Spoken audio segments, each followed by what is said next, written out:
Lucas 22, a partir do 63.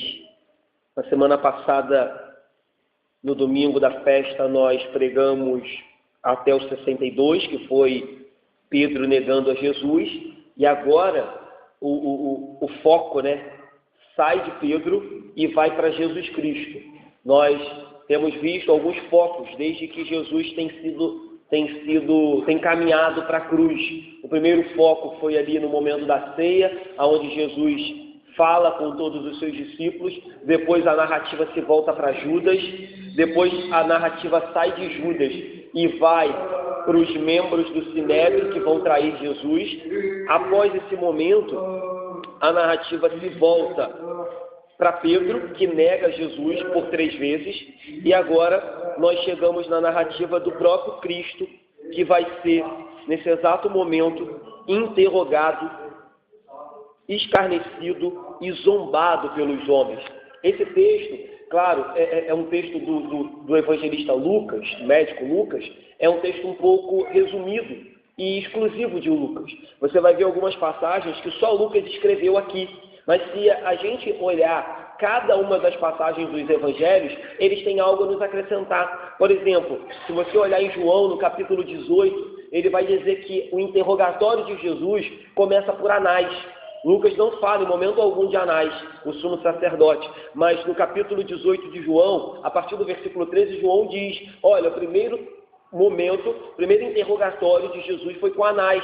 Se você vai para Marcos, no capítulo 14, no capítulo 15, Marcos vai dizer que levantam falsas testemunhas contra Jesus, e eles começam a inventar mentiras acerca da pessoa de Cristo. Lucas não cita isso, mas está lá em Marcos, no capítulo 14, a partir do versículo 53. Em Marcos, no capítulo 15, já no início, vai dizer que aí pela manhã, Jesus tem um novo interrogatório. E após esse novo interrogatório, Jesus é enviado a Pilatos. Pilatos manda Jesus para Herodes, e Herodes devolve Jesus para Pilatos, terminando naquilo que a gente conhece como lavar das mãos de Pilatos, entregando Jesus para morrer. Então, Lucas é resumido, Lucas tem algumas passagens exclusivas, mas para que os irmãos tenham um contexto geral, é bom que depois os irmãos cheguem em casa e leiam as outras passagens de João, de Mateus e de Marcos, que vão nos trazer essas verdades, certo? Vamos lá, versículo 63 e 64 vai dizer assim: os que detinham Jesus zombavam dele, davam-lhe pancadas e, vendando-lhe os olhos, diziam: profetiza-nos, quem é que te bateu? E muitas outras coisas diziam contra ele, blasfemando. Vamos parar aqui.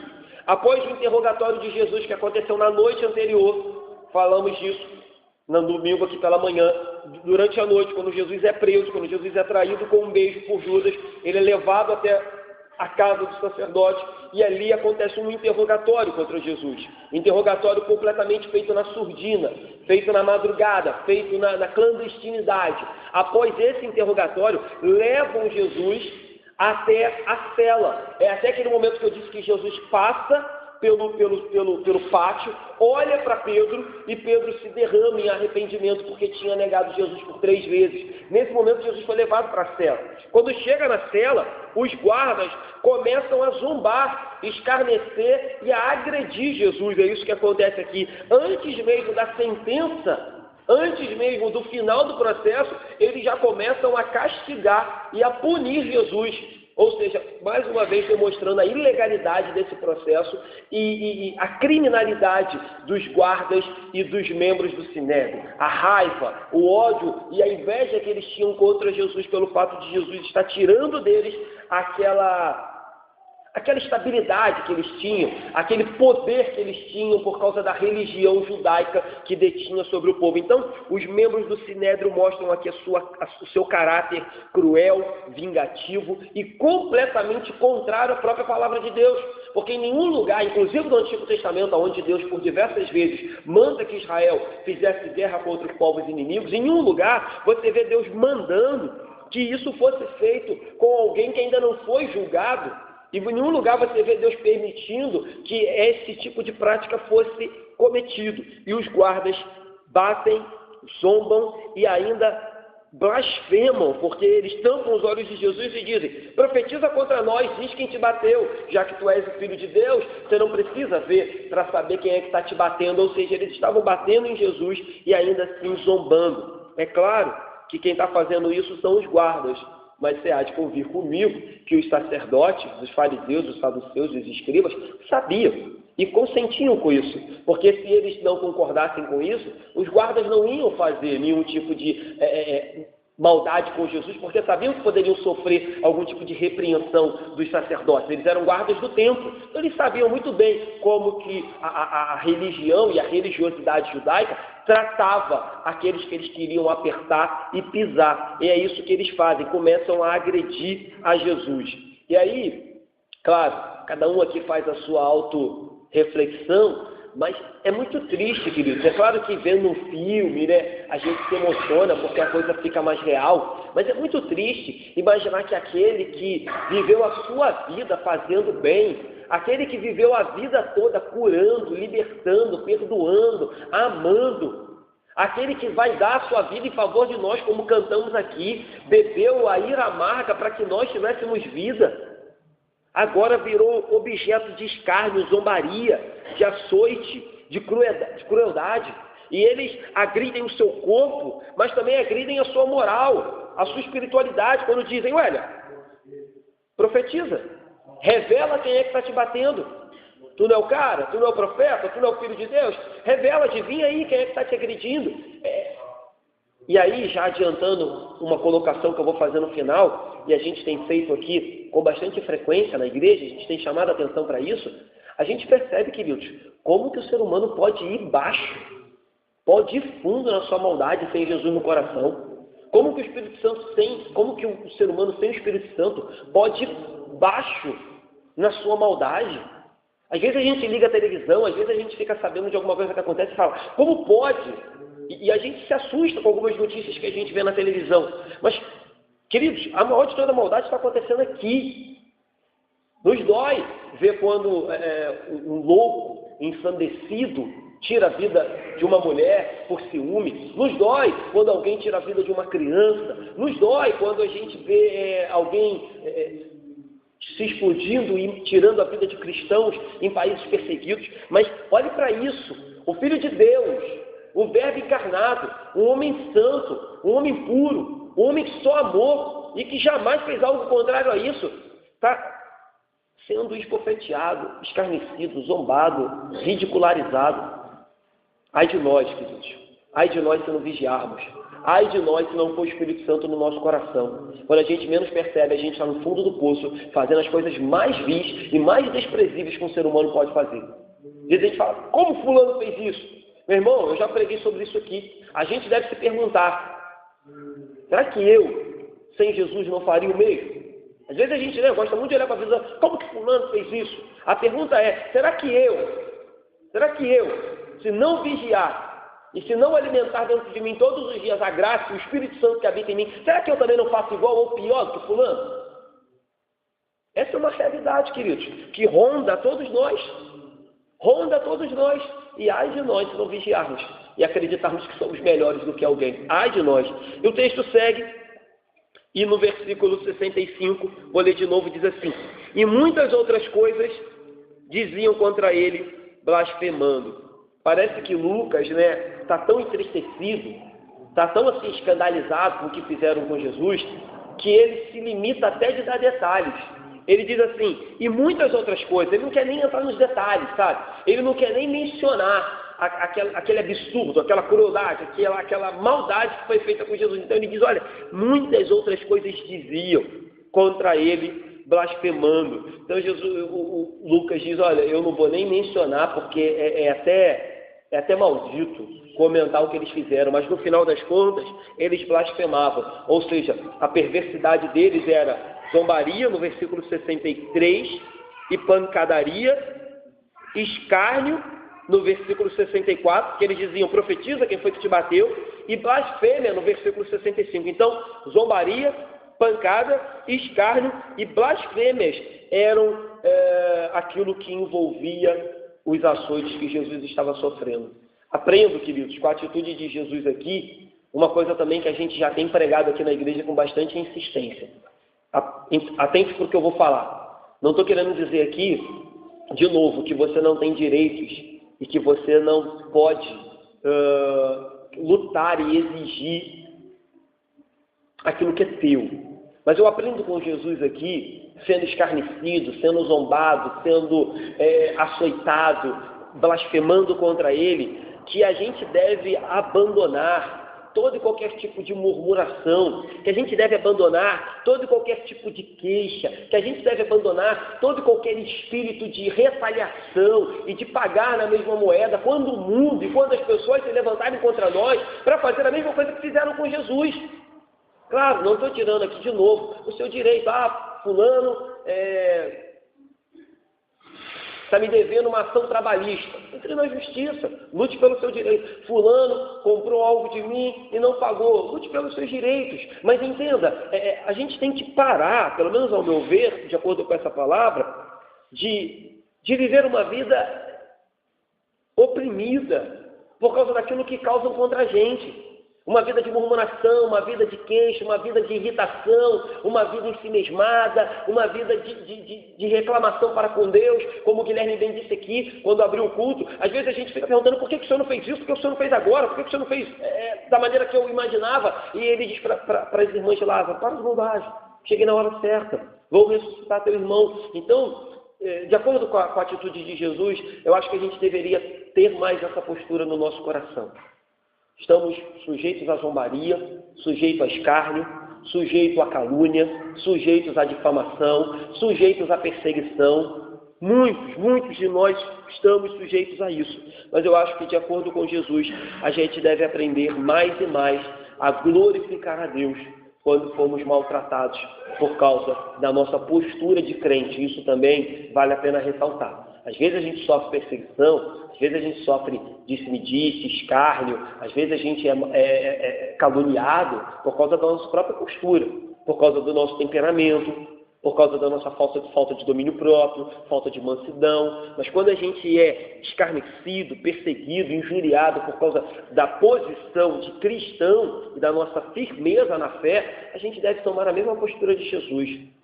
Não murmure, não reclame, não fique se queixando a todo momento. Levante a sua cabeça e creia que Jesus diz, acho que é o próprio Cristo que diz isso, né? Para Ananias, vai porque, dizendo de Saulo, né?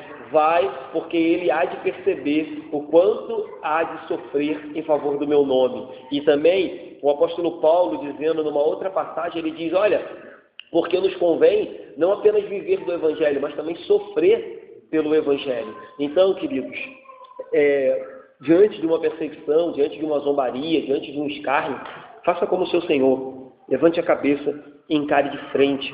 Versículo 66 diz assim, logo que amanheceu, então isso estava acontecendo durante a noite ainda, na noite que Pedro negou, na noite que Judas beijou, na noite em que ele foi interrogado ali pelo Sinédrio. Então amanheceu, e quando amanhece, reuniu-se a assembleia dos anciãos do povo. Aí tinha, olha, principais sacerdotes, escribas, e o conduziram ao Sinédrio, onde lhes disseram, vamos parar aqui rapidinho, daqui a pouco a gente vai para a pergunta que vai ser feita. Então, como eu disse, o interrogatório que foi feito na noite anterior, ele foi privado, ele foi clandestino, ele foi extrajudicial. Eles fizeram aquele interrogatório com o intuito de apertar Jesus para que ele desse alguma declaração incriminadora. Contudo, ele ficou quieto e nenhuma palavra deu para os seus acusadores, inclusive quando falsas testemunhas se levantaram contra ele. De acordo com Marcos, capítulo 14, capítulo 15, ele ficou quieto. E aí, agora de manhã, levam Jesus diante do Sinédrio. Por quê? Como eu disse, para dar legalidade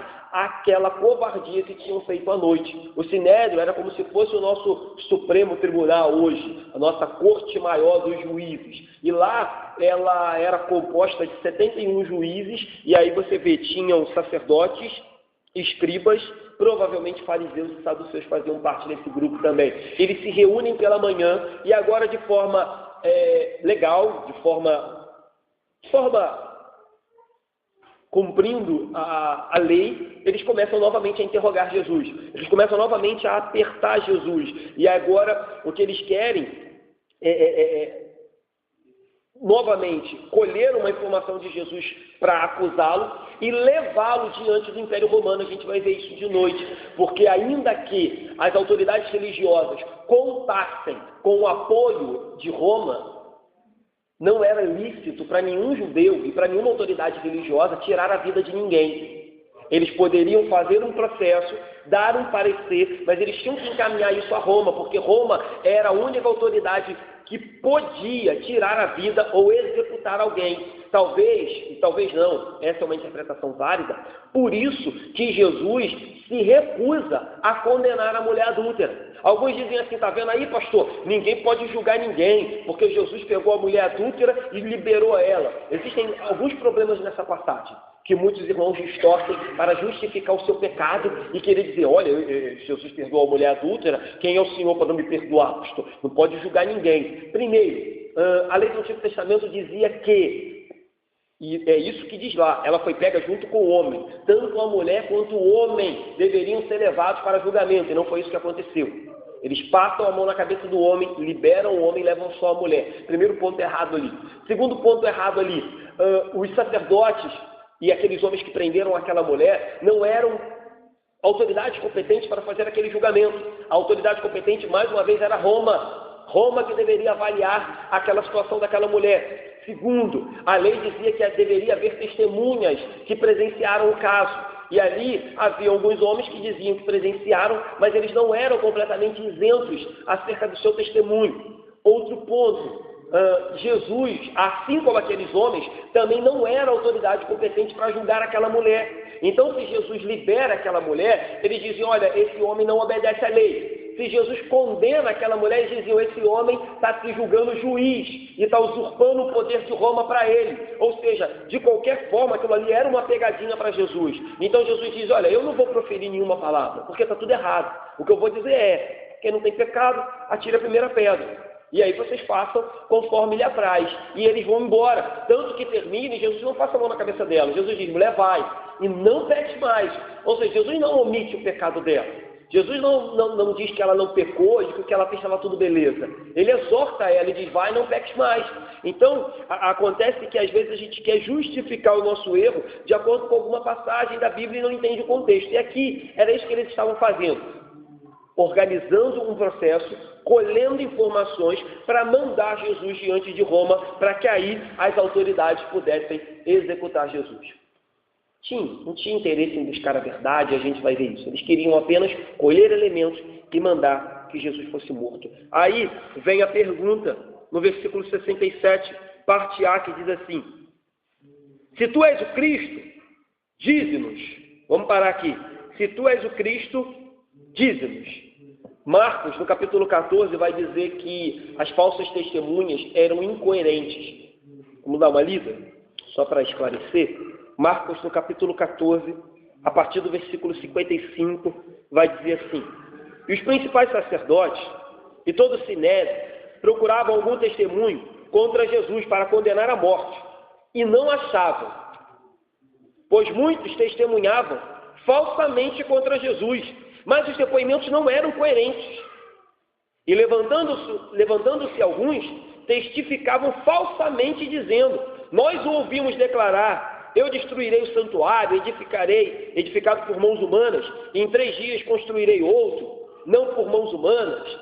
Nem assim, o testemunho deles era coerente. Então, ainda que as testemunhas tentassem, elas não conseguiram trazer elementos e trazer provas suficientes para que Jesus fosse condenado. E aí acontece algo terrível. Os juízes se tornam acusadores.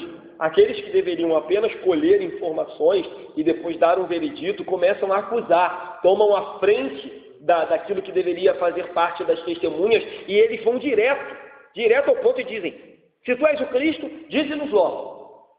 Você é o Cristo? É isso que a gente quer saber. Você está reivindicando para você autoridade divina? Você está reivindicando para você poder, onisciência, onipotência, onipresença? É isso que você está fazendo? Você está reivindicando para você a adoração que só compete a Deus? Você está reivindicando para você a salvação que só compete a Deus? É isso que você está dizendo? E aí aqueles que deveriam ser imparciais, receber as informações e julgar, tomam a frente e começam a jogar Jesus contra a parede. Liderados por Caifás, eles começam a ir todos contra Jesus e a interpelá-lo. E agora vai acontecer algo muito surpreendente, porque Jesus vai dar uma resposta, e uma resposta bem direta para a resposta deles. Claro, Jesus vai deixar isso bem claro, independente do que ele dissesse, ou independente do que ele não dissesse, aqueles homens estavam convictos do que fariam e não voltariam atrás, enquanto não conseguissem um elemento para matar Jesus. Versículo 67b até o 69 vai dizer assim: Então, Jesus lhes respondeu: Se vos disser, não acreditareis. Também, se vos perguntar, de nenhum modo me respondereis. Desde agora, atente para isso, desde agora estará sentado o Filho do Homem à direita do Todo-Poderoso Deus. Ou seja, Jesus diz: olha, não importa a resposta. Se eu disser, vocês não vão acreditar. Se eu perguntar, vocês não me responderão. Mas uma coisa eu tenho para dizer. Uma coisa eu tenho. Desde agora. É como se Jesus estivesse dizendo: olha, vocês estão olhando para o Cristo sofredor. Vocês estão olhando para o Cordeiro de Deus, que vai ser imolado. Mas cuidado. Porque desde agora o leão da tribo de Judá vai se assentar ao lado da destra de Deus. Vocês estão olhando para um Cristo de dores, mas um Cristo glorificado, poderoso, dono de todas as coisas, juiz dos juízes, vai ressuscitar ao terceiro dia. É com vocês mesmo. Vocês estão olhando para um cordeiro, vocês estão olhando para um Cristo sofrido, vocês estão olhando para aquele que vai como ovelha muda diante do matadouro e vai dar a vida em favor do seu povo, e vocês estão achando que podem me ridicularizar? Vocês não sabem o que esperam vocês.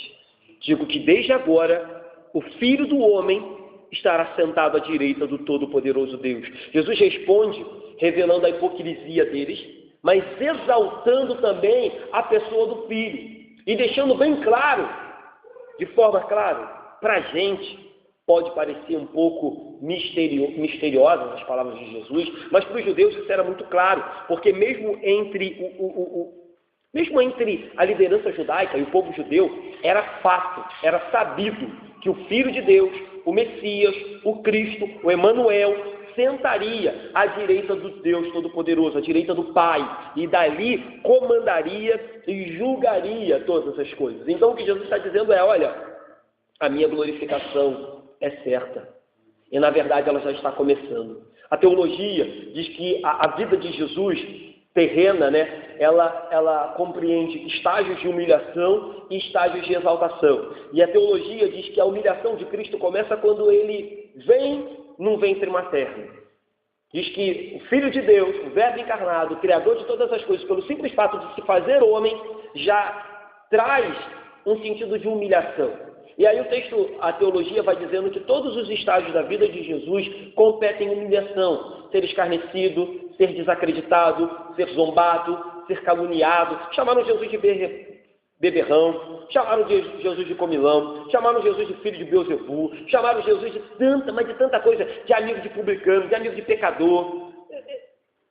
Então, tudo isso é estágio de humilhação. Isso que Jesus está passando agora, estágios da humilhação. A cruz, estágios da humilhação. Mas aí, a teologia vai dizer que, no momento que a gente não sabe explicar entre humilhação e exaltação, a cruz se transforma num elemento de humilhação, mas automaticamente a cruz também é um elemento de glorificação, porque a partir daquele momento, o Cristo sofrido, que se humilhou por nós, vai começar a ser glorificado.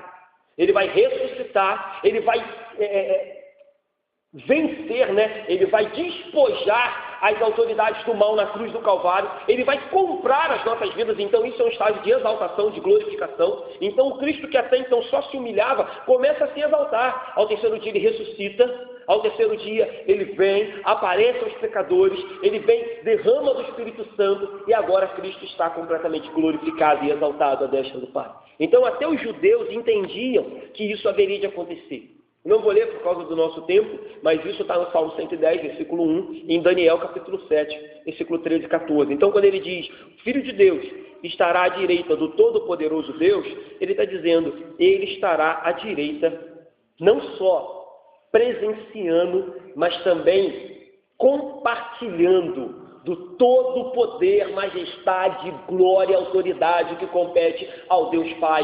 Tanto é que na oração sacerdotal, em João capítulo 17, ele vai dizer, Pai, glorifica-me com a mesma glória que eu tinha com o Senhor antes da fundação do mundo.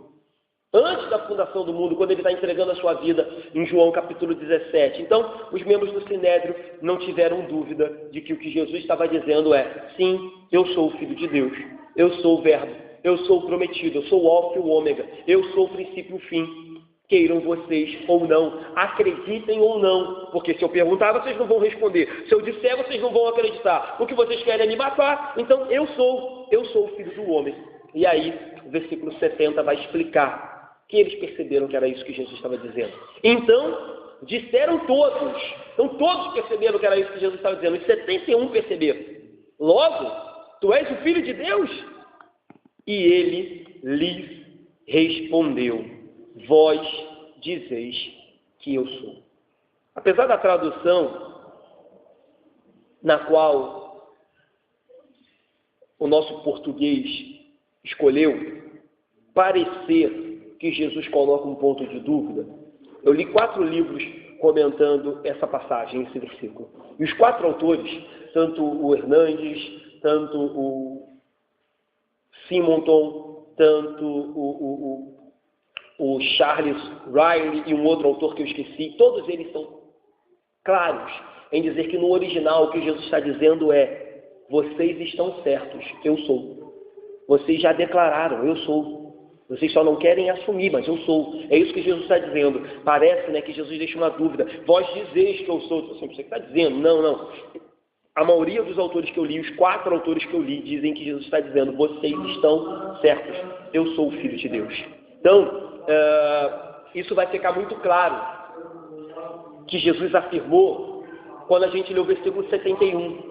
Porque se Jesus tivesse deixado dúvida, e se eles não tivessem acreditado que Jesus estava assumindo para ele, que era o Filho de Deus, eles não fariam o que vão fazer no versículo 71. Eles não fariam. Então, vale acreditar nessa interpretação dos outros teólogos, com base também no versículo 71. Porque se Jesus tivesse ficado em cima do muro, tivesse falado assim, vocês dizem, pode ser que eu seja, pode ser que eu não seja, eles não teriam feito o que vão fazer no versículo 71. Então Jesus está dizendo, vocês estão certos, eu sou isso mesmo, é isso que sou. Agora, o que chama a atenção aqui da gente é que essa fala de Jesus, ela é importante pelo seguinte fato, na maioria das vezes em que foi interrogado ou acusado, Jesus guarda silêncio.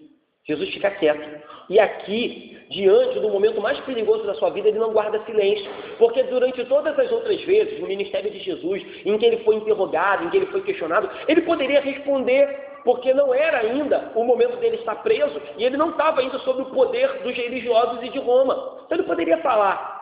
Mas por diversas vezes falaram, você é o Cristo, ele disse, não conta isso para ninguém. Disseram, você é o Filho de Deus, ele disse, olha, fica quieto, não é a hora ainda de falar isso. Mas aqui, Jesus sabia que a sua resposta positiva assinaria a sua sentença de morte. Aqui, se ele dissesse, eu sou o Filho de Deus, a morte era certa. E ele não se exime disso. Ele não foge disso. Ele não se isenta disso. E aí, ele de forma muito clara, diante dos seus perseguidores, ele diz, é isso mesmo, eu sou o Filho de Deus. Aprendemos com Jesus aqui, já falei isso numa outra pregação, que tem hora de falar e tem hora de calar. Às vezes a gente acha que a hora de calar é a hora que vai trazer perigo contra a nossa vida. A gente aprende com Jesus que não é isso. Em alguns momentos, não tinha nenhum perigo contra ele e ele se calou. Aqui, diante do perigo, ele diz, eu sou o Filho de Deus. Então, a gente tem que ter discernimento.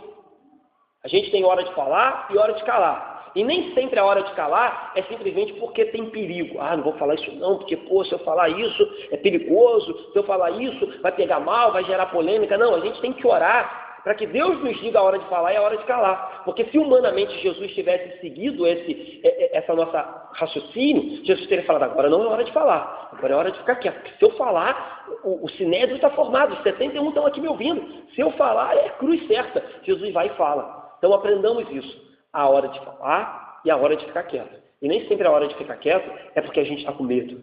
A gente tem que ter coragem. A confissão de Jesus deve ser um exemplo para a gente de que os crentes devem testemunhar e confessar a Jesus em toda e qualquer circunstância. Em toda e qualquer circunstância. Não deixe de testemunhar quem é o seu Senhor. Não deixe de confessar qual é a sua fé. Não deixe de dar exemplos. Não deixe de dar bom testemunho, queridos. Como a gente sempre diz aqui, o Evangelho precisa ser pregado. Ninguém vai descobrir que Jesus é o Filho de Deus só olhando para a sua vida.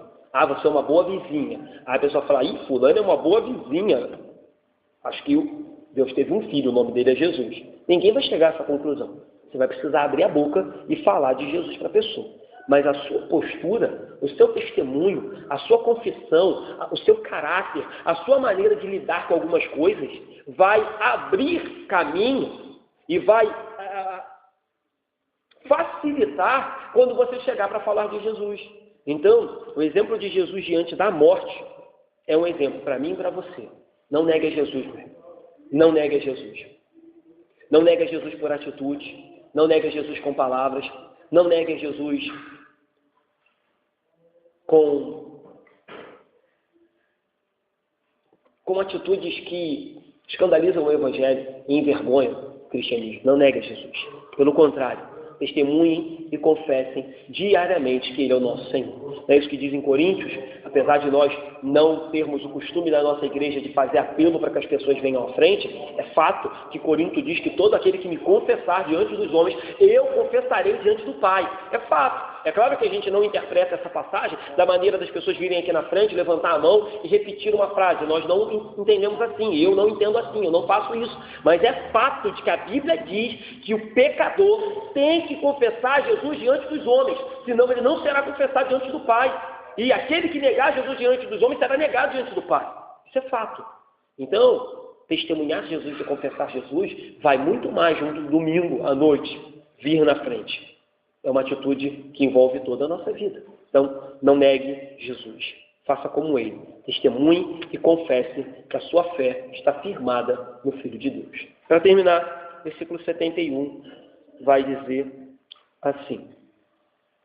Clamaram, pois, que necessidade mais temos de testemunho? Porque nós mesmos ouvimos da sua própria boca. Então, como eu disse, o versículo 71 dá sentido ao versículo 70. Porque se no versículo 70 Jesus tivesse deixado dúvida de que Ele é o Filho de Deus, eles não falariam isso. Eles dizem, que necessidade temos de trazer mais testemunhos? Interessam mais testemunhos. Não precisa mais ficar trazendo gente aqui para ficar mentindo. Ele mesmo disse com a própria boca que é o Filho de Deus. Ele acabou de confessar. Eu confesso, vamos condená-lo. Então o versículo 71 fecha o pensamento do versículo 70. Diante dessa palavra de Jesus, o sumo sacerdote entendeu que Jesus estava usurpando para ele, um mero homem, aos olhos deles, algo que era digno apenas de Deus Todo-Poderoso. Ou seja, Jesus estava cometendo blasfêmia, e blasfêmia era digno de morte. Não precisavam de mais nada. Mateus, no capítulo 26, vai dizer que o sumo sacerdote rasgou as vestes diante dessa palavra de Jesus. O hipócrita, se mostrando revoltado, rasgou as vestes. Capítulo 26 de Mateus, versículo 65. Então, o sumo sacerdote rasgou as vestes, dizendo, blasfemou, que necessidade mais temos de testemunhas? Eis que agora ouvistes a blasfêmia. Ou seja, ele, de forma muito hipócrita, querendo dizer que estava muito escandalizado com aquilo que Jesus estava dizendo, rasga as suas vestes e diz que Jesus blasfemou. Em Mateus traz mais detalhes, né? As palavras de Jesus são essas. Respondeu-lhe Jesus, tu disseste, entretanto, eu vos declaro que desde agora vereis o Filho do Homem assentado à direita do Todo-Poderoso. E aí Jesus completa, em Mateus, Jesus vai um pouco mais além. E vindo sobre as nuvens do céu. Então Mateus diz que Jesus vai além e diz não apenas da glorificação que ele teria após a ressurreição, mas fala também da volta. E diz, olha, eu voltarei. E como eu disse no versículo anterior, voltarei não como servo sofredor, Voltarei não como ovelha muda, voltarei não como cordeiro para morrer, eu voltarei para julgar. E aí vocês terão que arcar com as consequências da decisão de vocês. Vocês escolheram me matar, vocês escolheram o pior caminho e agora arquem com as consequências dela.